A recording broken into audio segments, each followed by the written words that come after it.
Si Kalambat, gumapang na.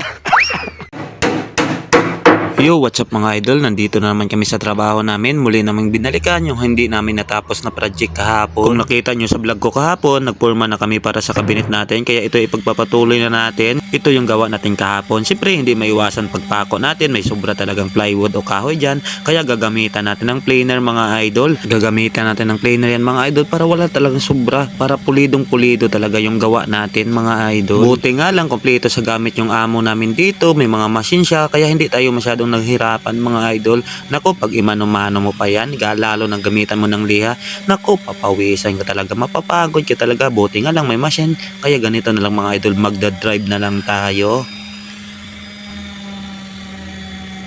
At ito na nga yung kinalabasan mga idol, kung nakita mo. Ayan, pulidong pulido at plain na plain talaga siya mga idol. Walang sobra, walang kulang, walang sobra mga idol. At syempre kasama pa rin natin yung partner natin dyan sa trabaho, si Pari G. Suarez. Ayan, pareho kami all around dyan mga idol. Mapakahoy, mapasimento, mapatiles, kahit anong mga idol.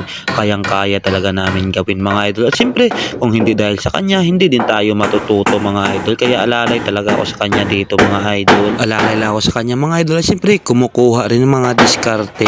Siyempre mga ganitong gawain mga idol, pag wala kang diskarte hindi mo talaga magagawa yan mga idol. At ito na mga idol, unti-unti nang lumalabas yung forma ng project namin. At siyempre hinawakan na natin yung lagari para mano-mano putulin yung mga kahoy, para yung partner natin magsasalapak na lang mga idol, para mas mabilis yung trabaho namin. Sa mga ganitong trabaho mga idol, kailangan nyo talaga magtulungan para mas mabilis yung trabaho. Nako, bawal ang patamad-tamad dito mga idol. Siyempre hindi naman bawal magpahinga. Pag mapagod, pahinga din ng konti. Tapos, trabaho ulit mga idol. Bawal sumuko. Kailangan natin kumita ngayong araw. Kailangan natin kumita araw-araw mga idol. Hindi lang para sa sarili natin. Siyempre, para na rin sa pamilya natin. At gusto ko lang i-shout out at pasalamatan yung mga followers natin na nag-PM sa atin, nagpatahi ng mga sapatos. Nako, thank you talaga mga idol sa tiwala ninyo. Ganyan tayo mga idol. All around talaga.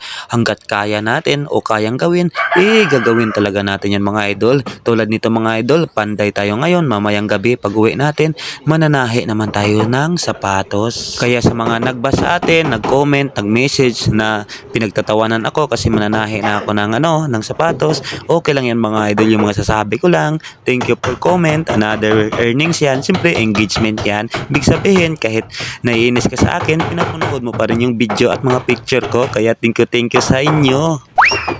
Sa mga picture at video ko kasing ina-upload mga idol, naku, kaunti lang talaga yung reaction. Maximum minsan 10 reaction lang. Pero pag sinilip ko yung views, naku, libo-libo talaga. Ganyan talaga mga idol, ang daming naiinis sa mga content ko. Pero patuloy pa rin pinapanood yung video natin. Kaya thank you pa rin. Sana mainis na lang kayo araw-araw. At syempre biro lang mga idol, hindi naman sa pilitan yung pag-react o pag-views nyo sa video natin. At ito na nga pala yung gawa natin ngayong araw mga idol. Ayan, unti-unti na talaga natatapos mga idol. Kung nakita nyo, nakaporma na. At bago ko makalimutan ng lahat, shout out na lang natin yung idol natin na napakasipag na pintor. Ayan, si Kalambat, kaya please follow his page mga idol. Thank you.